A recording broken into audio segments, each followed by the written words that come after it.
Welcome to the Deep Dive, where we take your pile of information and distill it into actionable insights. Uh-huh. Today, we're embarking on a fascinating deep dive into high-stakes negotiation, drawing directly from the incredible experiences of a former FBI lead international kidnapping negotiator. That's right.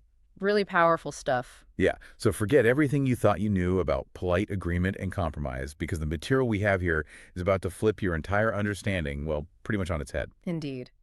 This deep dive will reveal that the most effective negotiation isn't simply about getting to a yes on paper, but truly understanding the hidden psychological currents beneath every single interaction. Those hidden currents. Exactly. We'll explore why conventional wisdom so often fails us and how embracing emotional intelligence, even in the tensest moments, can lead to remarkable breakthroughs. Okay.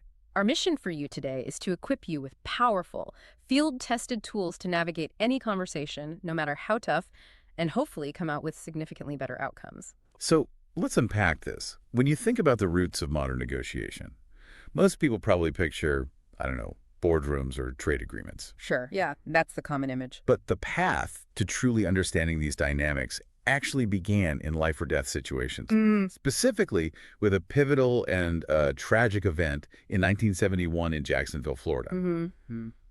What happened there that forced such a fundamental reevaluation? Yeah, it was an airline hijacking that ended quite tragically with fatalities, and the blame, surprisingly, fell squarely on the FBI's shoulders. On the FBI, wow. Yes. This led to a landmark legal decision in 1975, Downs v. United States, which basically ruled that a reasonable attempt at negotiations must be made prior to a tactical intervention. So they had to negotiate first. They had to. That ruling was a game changer. It forced the FBI to completely rethink its approach to crisis situations, eventually leading to the formation of the Critical Incident Response Group, or CIRG, in 1994. CIRG. And they were specifically tasked with reinventing crisis negotiation from the ground up. So they were forced to negotiate. But their old methods, trying to find that mutually beneficial win-win solution, that just wasn't working with people like kidnappers. Not at all. It fell flat. Why was that such a fundamental shift? How they had to think? Because it highlighted a crucial, sort of undeniable truth about human nature. We are, at our core, crazy, irrational, impulsive, emotionally driven animals. Huh? Okay, putting it bluntly. Well, that's how our sources vividly put it. You can Yeah. have all the raw intelligence and mathematical logic in the world, but it's little help without a deep, deep understanding of human psychology. Right. This connects directly to Daniel Kahneman's Nobel Prize-winning work on System 1 and System 2 thinking. Kahneman. Thinking fast and slow. Exactly. System 1 is our fast, instinctive, emotional mind. The gut reaction. Right, while System 2 is slow, deliberative, logical. What Kahneman found, and what the FBI learned through, frankly, painful experience, is that System 1 is far more influential. It's the spring that feeds the river of our rational thoughts. So the emotion comes first. Always. Trying to negotiate based purely on System 2 concepts without addressing that emotional underpinning, it's like trying to make an omelet without knowing how to crack an egg. You're just missing the essential first step. That makes so much sense. Ah. Okay, so once they realized behavior wasn't purely rational, what was the very first, practical technique they developed to cut through that System 1 emotional noise and start building a bridge? That leads us right to active listening, which, as you said, it goes far beyond just hearing words. Okay. One really powerful technique they developed is the late-night FM DJ voice. A DJ voice. Seriously, think of it a calm, steady, downward inflecting tone. It just automatically makes people feel safer, lowers the emotional temperature. Huh? We hear this fascinating story of how this voice helped disarm a desperate bank robber named Bobby in a tense standoff. Just the voice. Just the tone. He started to trust the negotiator, began looking for a way out simply because of that calming, reassuring tone. It helped him see a path to de-escalation he couldn't see before. And think about how often in your own life a calm, reassuring tone can de-escalate tension, right? A difficult customer service call, a heated family discussion. It's not just for crisis situations. True. A DJ voice. It still sounds almost too simple for life or death. But hey, if it works. If it works, it works. Okay, so beyond just the tone of voice, what other surprisingly simple techniques did they find? Things that could build instant rapport, disarm tension, almost unconsciously. Okay, this leads us right to mirroring. Mirroring. And it sounds almost ridiculously simple, just repeating the last 1 to 3 words someone just said. The last few words. The last few words. It's actually a neurobehavior that humans, even other animals, do instinctively to comfort each other, build rapport. Huh. The results of a waiter study really bring this home. Oh, I love a good study. Lay it on me. What happened? Okay, so the study showed waiters who mirrored their customers' orders, like literally just repeating cheeseburger and fries back, received 70% more in tips than those who used positive reinforcement, like great choice or no problem. 70%. Just from repeating. 70%. It's almost laughably simple, yet incredibly effective. By repeating their words, the waiter subtly signaled to the other person's unconscious mind, you and I, we're alike. Wow. Building that connection without a single extra word, it's a powerful way to kind of insinuate similarity, making them feel instantly connected. That's wild. Okay, Yeah. so building on that connection, tactical empathy. Most of us think empathy means, agreeing with someone, feeling sorry for them maybe, but that's not what this is it? No, not at all. It's different.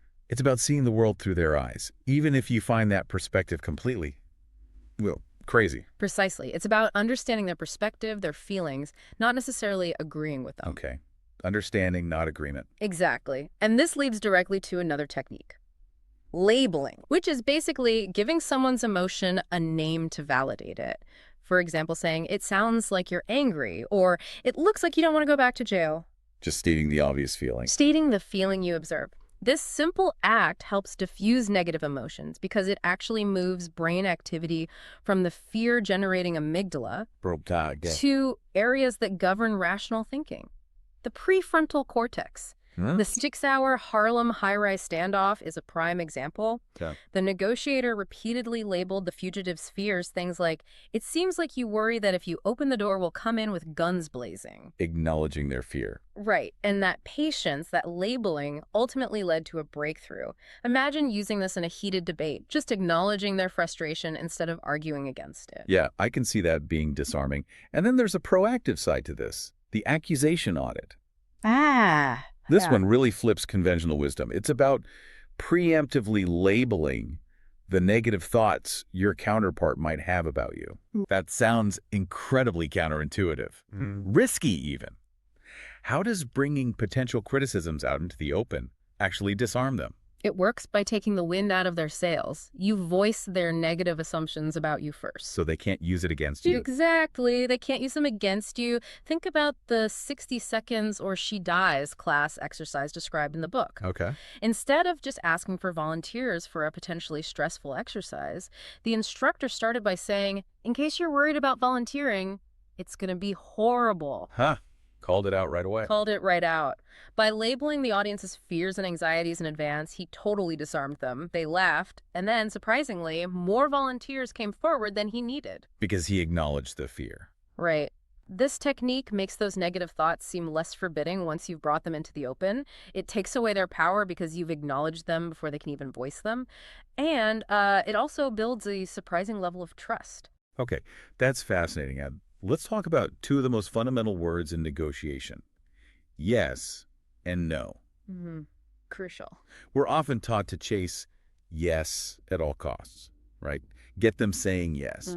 But our sources suggest a radically different approach. Very different. Many people fall into the trap of pursuing what they call a commitment yes directly, like a telemarketer pushing for agreement. Yeah, the hard sell for yes. But apparently there are three kinds of yes. Can you walk us through them? Absolutely. The first is a counterfeit yes. This is the yes someone gives just to escape the conversation or maybe gain some information. Or go away, yes. Pretty much. It means nothing without action. Telemarketers get these constantly.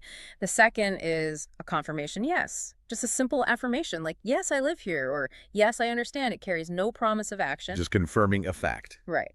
Only the third kind, a commitment yes, is the real deal. That's the one that leads to actual implementation, a clear path forward. And the problem is we mix them up. Exactly. Most people confuse the first two with the third, and they celebrate a counterfeit or confirmation yes as if it's a real commitment. So yes isn't always yes. That's a powerful distinction. What about no? Most of us, run screaming from a no in a negotiation. It feels like failure, a dead end. Right. Feels like hitting a wall. But you're saying no is not failure. That's right. No is absolutely not failure. In fact, it's often the start of the real negotiation. The start. Often, yes. Used strategically, it actually opens the path forward. It protects people from making ineffective decisions, allows them to correct course, and, crucially, it slows things down. Which is good in tense situations. Vital. And most importantly, when someone says no, they feel safe. They feel in control. They feel like they have agency, which is incredibly empowering and lowers defenses. Makes sense. They're not being railroaded. Exactly. We see this with a political fundraiser who actually reversed his script. He went from yes-oriented questions to a no-oriented approach, asking things like, are you against spending more money on this critical issue? Framing it as a no. Yes. And he achieved a 23% better rate of return. Wow. As Mark Cuban famously says, every no gets me closer to a yes.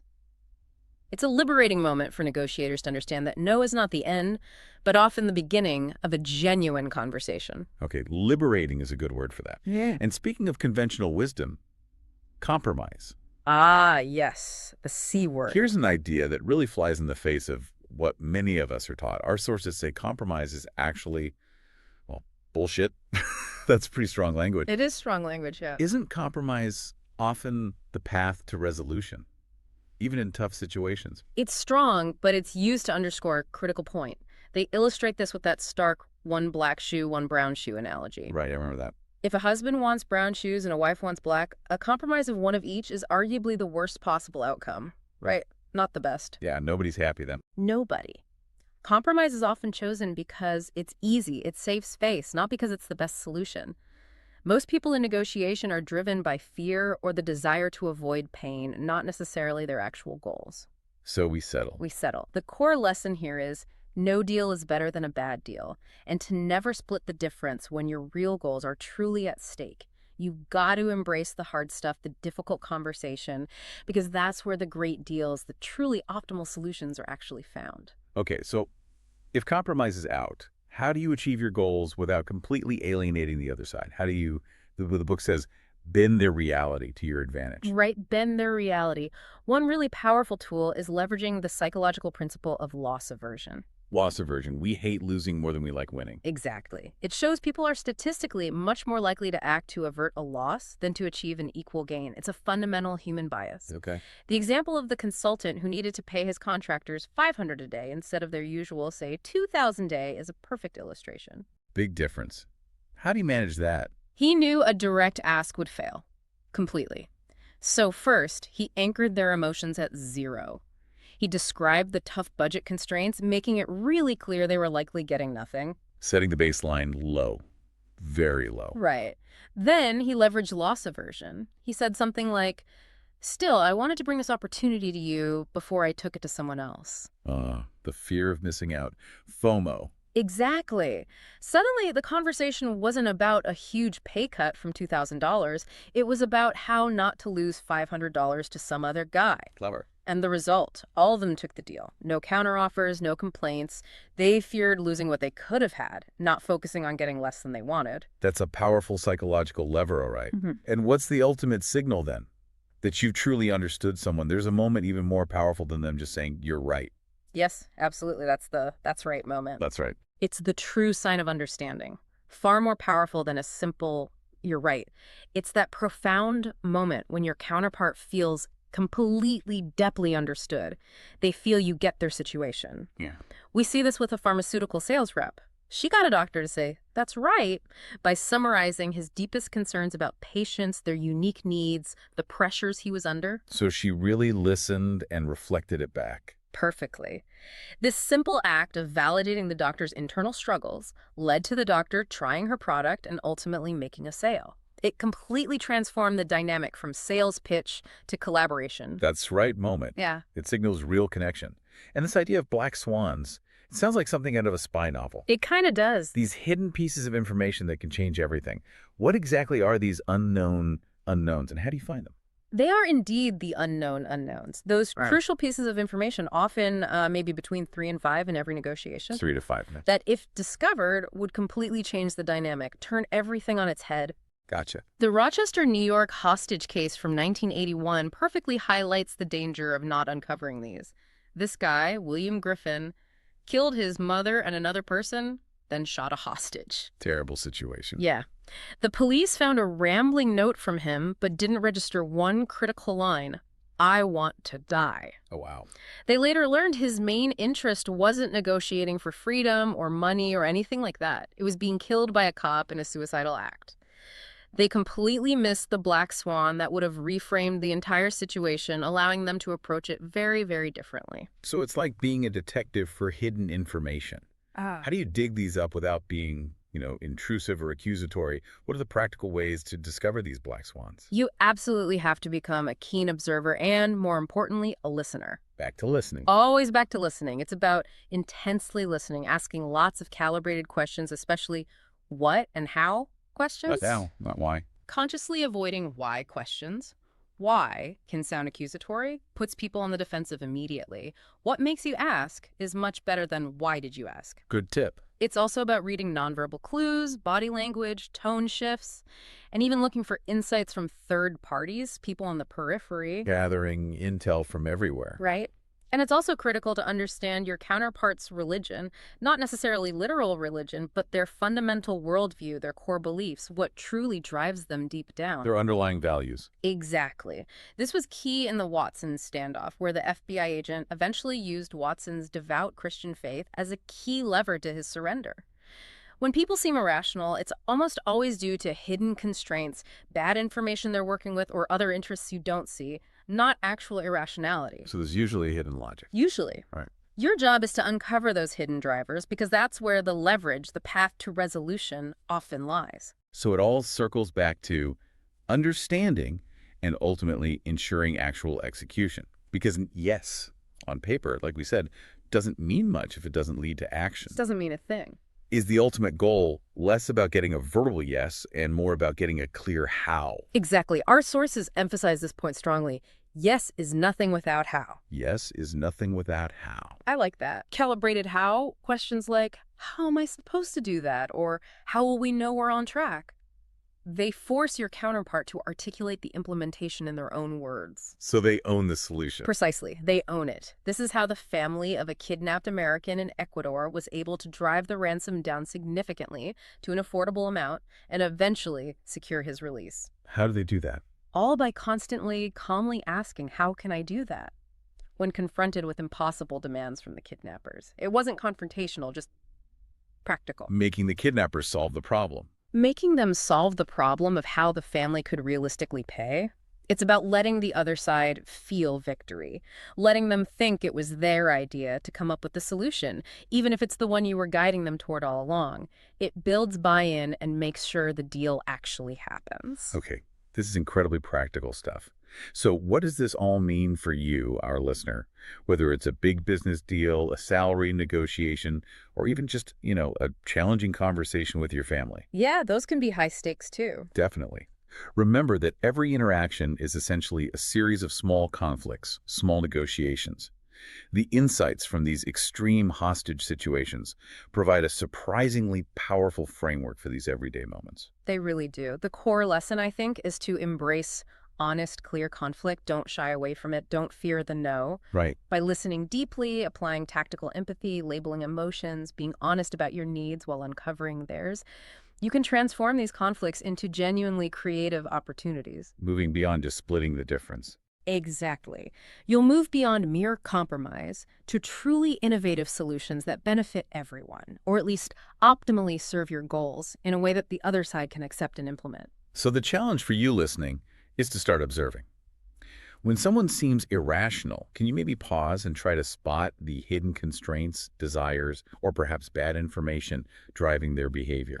Look behind the curtain. Can you use a calibrated what or how question to nudge them towards finding your solution, while giving them the illusion, or maybe the reality, of control? Think about the last difficult conversation you had, and consider how focusing on uncovering their black swans, those hidden unknowns, might have completely changed the outcome. Because ultimately, being an exceptional negotiator and frankly just a better communicator, maybe even a great person, is about listening and speaking clearly and empathetically. Yeah, Treating your counterparts with dignity, respect, even when you disagree strongly, and being truly honest about what you can and, crucially, what you cannot do. that clarity is key. Absolutely. That's it for this deep dive. We hope you feel a little more well-informed and maybe a lot more prepared for your next important conversation. Go get 'em. We'll catch you next time.